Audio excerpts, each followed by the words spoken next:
Je lis du livre de Luc, chapitre 23, au verset 55, ce qui suit. Des femmes qui étaient venues de la Galilée avec Jésus accompagnèrent Joseph. Elles virent le tombeau et la manière dont le corps de Jésus y fut déposé. Prions.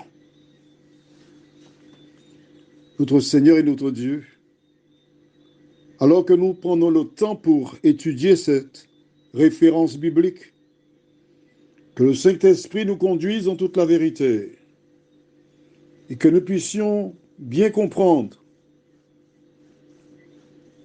ta parole, nous t'en prions, au nom de Jésus et pour ta gloire éternelle. Amen. Rappelle-toi, le jeudi, veille de l'arrestation de Jésus, ou encore le jour de l'arrestation de Jésus, parce que je te rappelle que la journée commence du coucher du soleil au coucher du soleil. Donc jeudi dans la nuit, on était déjà dans vendredi. Quand on vint arrêter Jésus, la Bible déclare que tous les disciples l'ont abandonné. Ces disciples qui étaient fiers de marcher à côté de lui,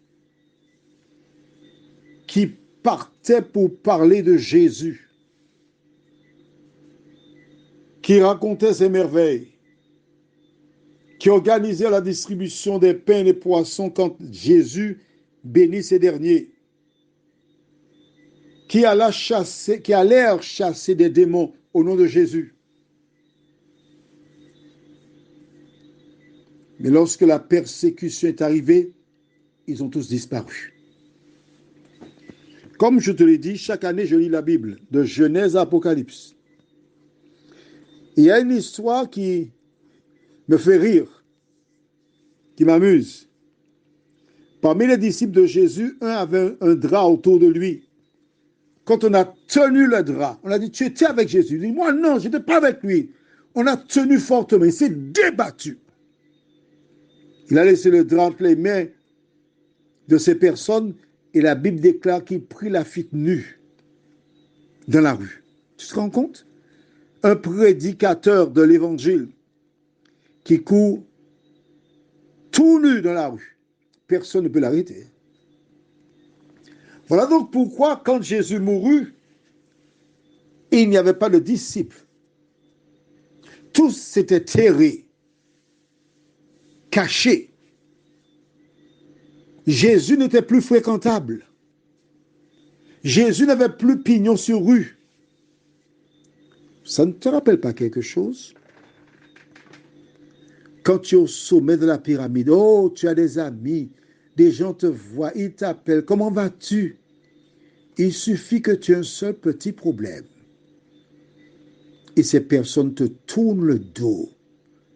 Quand elles te voient sur un trottoir, elles changent de rue pour ne pas te saluer. Tu es surprise ou surpris? Mais non, il ne faut pas. Regarde Jésus. Jésus qui fit des miracles, qui ressuscita des morts. Tous l'abandonnaient. Mais toi, que fais-tu? Quand tu lis la parole de Jésus et refuses de mettre en pratique ce qu'il te demande, tu fais comme eux. Voilà donc pourquoi il n'y avait que des femmes qui restèrent fidèles. Les femmes sont toujours fidèles. En fait, pas toutes, hein, mais elles sont plus fidèles généralement que les hommes. Elles n'avaient pas peur. Elles n'avaient pas honte. Elles allèrent. Elles virent le tombeau. Et elles firent des plans, des projets pour embaumer le corps de Jésus. Je bénis Dieu parce que l'heure du décès de Jésus n'a pas permis qu'elle le fasse le jour même.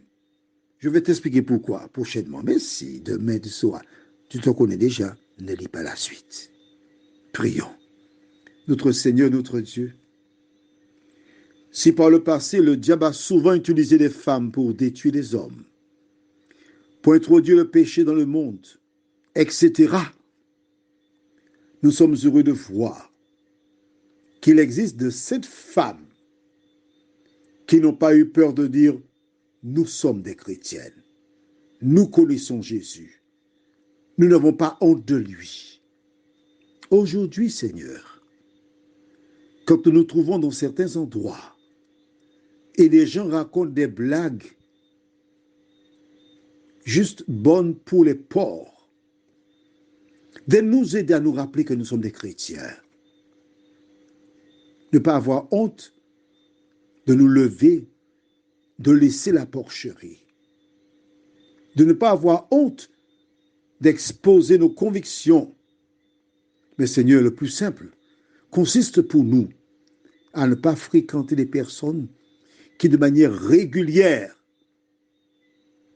œuvrent pour l'ennemi de nos âmes. Alors que cette journée-là, nous remettons nos plans et nos projets entre tes mains. Te remercions pour ton aide et ton assistance, ton amour et le pardon de nos péchés, car nous t'avons prié au nom de Jésus et pour ta gloire éternelle. Amen. Je te souhaite une bonne journée sous le regard de Dieu.